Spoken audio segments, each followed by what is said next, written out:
What's up, my loves? It's your girl, and I'm back for another video. They don't know about us, babe. They don't know about us. They can think what they want, baby, but they don't know one thing. Even if they did have a glimpse of our truth, they wouldn't know about us. No, they wouldn't know about us. They don't get it, babe. Living in a cruel world, it's a rare thing to do just what we do, love. Hold your head high and do it by your own terms. They don't get it, babe. No, they don't get it, babe. They don't know about us, babe. They don't know about us. They can think what they want, babe. I am going to go ahead and do this video really quickly and address the whole elephant in the room. How many baby daddies does Strongmommychrissy really have? Before I get started with that, I want to go ahead and take this time to let you guys know that I don't let the number of baby fathers that I have define me as a woman or as a mother. I don't let it define my kids, and that is the utmost important thing to me. Okay, I know people get hung up off of numbers, and I know people want to try to make me out to be a hoe or very promiscuous because I have 9 kids and they don't all have the same father. I do not make excuses for my past. I think that a lot of it stemmed from just trying to find love in all the wrong places. I was in relationships with all of their fathers, so it was not like I just was out looking to have some quick sex and lay down with somebody, get up pregnant and leave. You know, people love asking, do you know how to prevent having kids? Like, or do you just like having babies? Are you addicted to it? No, I didn't plan on having 9 children. Being pregnant is hard. It's not easy. I don't enjoy it.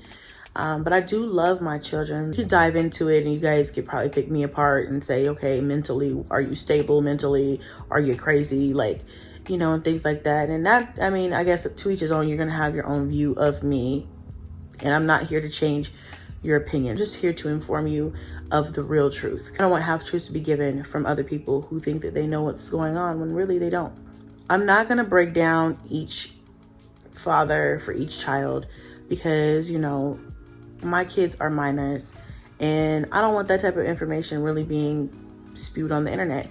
I know I do share a lot with you guys. I am very open and honest with you guys, but not everything is for social media. Do you see what I'm saying? Like, not everything needs to be put out here. So, including my husband, I have 6 baby daddies. Okay, so yeah, the number is a lot. I've got more baby dads than a lot of people. It's not something that I'm necessarily proud of. At the same time, it's not something to hide behind because you can't. And I'm not glamorizing it, but at the same time, I feel like people really want me to walk around in 2019 with a scarlet letter on my chest. I guess because they really want me to be ashamed of, you know, how many baby fathers that I have. And it's just like, I can't go back and take back my actions. I can't go back and put the knowledge in my mind that I have now about men in relationships in my mind then. If I would have known then what I know now, I would have made different decisions. But again, I was looking for love in all the wrong places. I was that woman who thought I could change somebody. I was that person that left my future up into a man's hands. But at the same time, feeling like I knew every damn thing when I was still learning. So I hope that makes sense. I don't make excuses for why I'm here with 9 children. I know how to make a baby. I know how not to. Like I said, I feel like all my children are here for a reason. I feel like I chose consciously to bring them into this world. And I may have not known at that point in time what their purpose was or what my purpose was. But I feel like, you know, they were supposed to be here through me.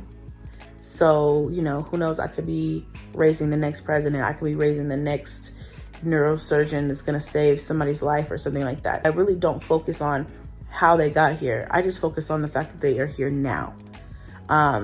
And that's what I'm going to continue to do. Now, I know some people are going to forever be hung up on the 6 baby daddy. I can't take that back.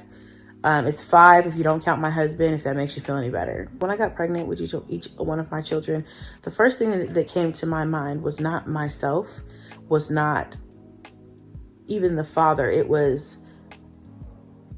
what do I have to do to raise this child? What would change if this child was here? Can I do this? Because this baby's already, being formed. That's what I was thinking, I feel like. And I probably should have been thinking of, like, is the dad going to be around? Are we going to be able to be together? Am I going to have to raise this child by myself? I wasn't thinking about that. I was thinking more of the child, like the baby needs to be here. You know what I mean? The baby's going to be here.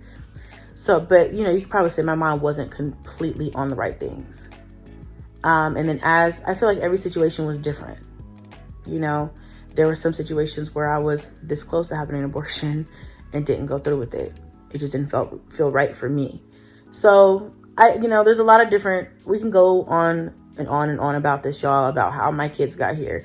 Each of them, the story for each of them is actually different, even though the ultimate issue remained the same, that I was looking for love in the wrong places, that I was thinking about the wrong things, and that I didn't consider, what if you end up being a single parent? I don't think that was on my mind. I thought, okay, I will always be able to find somebody, get married, and have a happy life. I just was always so positive about life that I just never thought about, but what if it isn't? What if you can't? What if it doesn't? I was just like, I can do this, we can do this, whatever. And I know people are going to pick this apart and say, okay, you have deep-rooted issues. I'm not saying that I don't. I'm not perfect, but I think that there are some people in this world who are meant to have multiple children, and there's some people in this world who shouldn't have even probably been birthed into the world themselves. But, it is what it is. I just do the best that I can now that I'm here. You feel what I'm saying? I know this is the next thing that everybody always wants to know. What are their relationships like with their kids? A lot of people think that they know my story and how I met their dads. Unless I've told you guys, it's probably not true, because I've seen and heard some things that are just, you just sat down and you just made that whole story up. Basically. All of my kids know who their fathers are. They all have a relationship with their fathers to some extent. Now, am I going to sit up here and be like, oh, all of their dads are Father of the Year and earn Father of the Year awards and really are putting forth their best effort? No. I have had to put all of them on child support. And I have had to, when my kids were younger, like Cadence and Kingston were younger, I had to fight with their dads a lot about taking care of them and making time to see them and things like that. I really try to advocate for my kids to make sure they have their fathers in their lives. That's another thing that you guys don't really know about me. I hope you guys don't think that I'm just out here saying fuck you to everybody, having babies and just being like, okay, that's all I needed, bye-bye.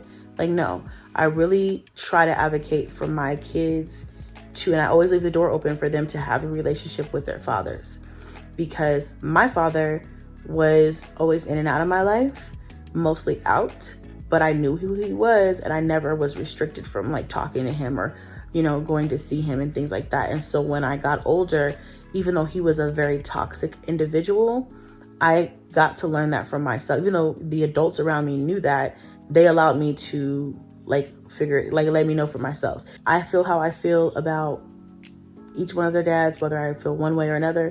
I never put that into my children to feel that way, because they will grow up and they will see for themselves how they are. And then the father is going to have to explain why or why not. You know what I'm saying? And I just do the best I can on my end. So anyway, I kind of got away from the point, but my kids all have relationships with their fathers. They can call them, they can talk to them. They do communicate.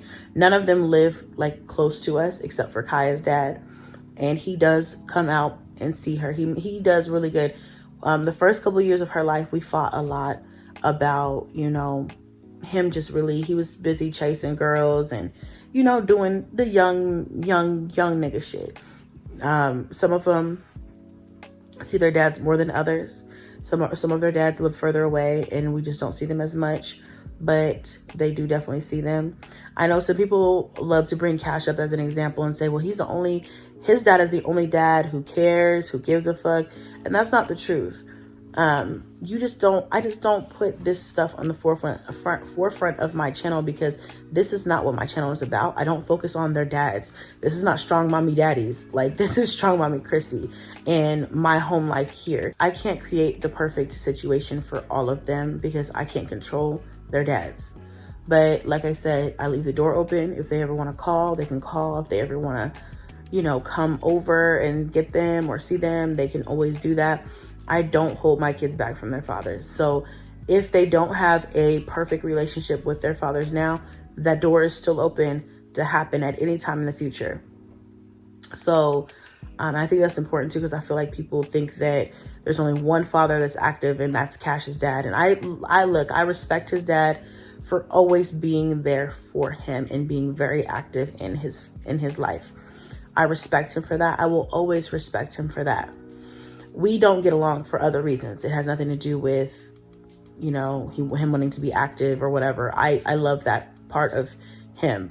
There's other reasons why we don't get along. Our relationship, we tried to work it out for a long time. It just was toxic. We just were not compatible. Eventually, we just left each other alone and just had to learn how to co-parent. It's hard trying to co-parent with all these different personalities though. It's not easy. I know people ask me that a lot. Like, how do you co-parent? Like, how does that work? Now, I feel like the first few years were really rough with each of them. Some years were good with some years were bad with the others. But I feel like generally I'm on the same page with all of them now, except for my ex because I don't talk to him. Hopefully we can get on the same page as far as co-parenting one day. Is it perfect? No. Would I like more? Of course. But I can't make a man be a man. I can't make a man be a dad. All I can do is say, hey, you know, respect me and, you know, respect me. I'll respect you. Keep the lines of communication open and let's stay in touch and let's just try to do the best we can. So they all pay their child support except for one who I took off child support because we actually have such a good understanding now. It's like we don't even need the system to handle that for us anymore. I hate to have to even go through the system to get what's owed for the kids, but sometimes you do have to force a man to take care of his children, which is sad, but you know, it is what it is. And sometimes it's just easier that way too. I feel like it takes a lot of stress off of both parties. In some cases I was just tired of begging. Like, you know, I shouldn't have to beg you to buy diapers or to bring formula to the daycare or whatever. And I was just tired of it. I was like, you know what, if you're not going to give it to me, then we could just go through it this way. And that's just really what ended up happening for all of them because I just got tired of the back and forth. I feel like now that a lot of us are older, we're just like too grown for this shit. Like we don't need the system, you know? And then I think for some of them, it's just simpler because it's always been that way to just continue to do it that way. Like they take it out of their check, they put it into the account. It's not, nobody has to do any extra, you know, whatever, calculating or whatever. I'm not going to view my children as damaged goods. I'm not going to raise them up feeling like a statistic, even though they could be classified as like fatherless children. And we could put them in all these categories and say it's detrimental to their life and their health and things like that to not have an active father, to not have their fathers be in their lives every day. And studies show that kids who have fathers in their lives are better than kids who don't, you know, things like that.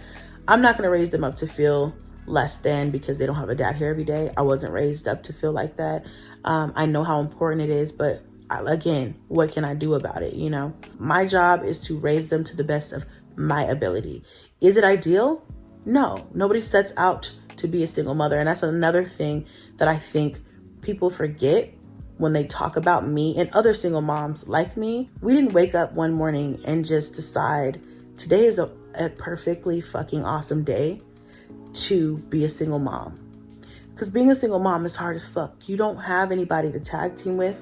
You don't have anybody to say, baby, are you okay? Like, you don't have anybody to take care of you, to help you, to give you a mental break. You don't get any of that.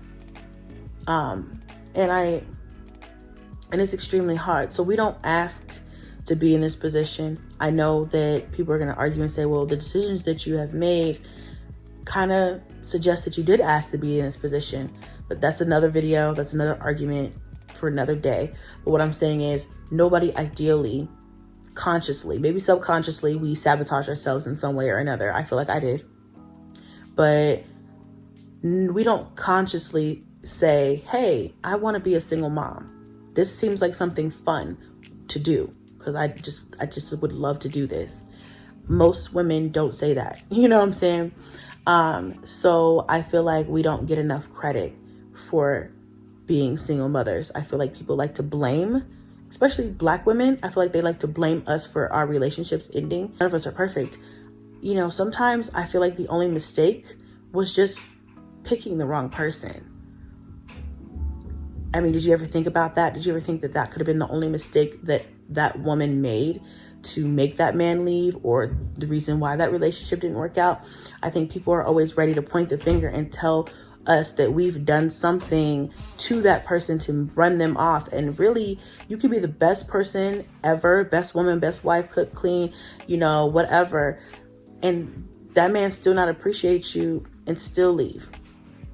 So, hey, baby. Sometimes I think it's just as simple as acknowledging that these men are just as damaged as us women sometimes. And they came broken. We didn't break them. They came that way. But that's a whole nother video as well. We'll talk about relationships, dating, how I view men, things like that. I'm not perfect. I'm still learning, y'all. I'm just now at almost about to be 30, about to just figuring out life a little bit here and there. And really like being able to look back and see where I fucked up. But it's too late to fix what I've already done. I'm just going to focus on being the best woman that I can be, mother I can be going forward. So I'm learning. God's not done with me yet. I love you guys. I'm going to get out of here. Go do mom things. I love you guys. And I will see you guys next video. Bye.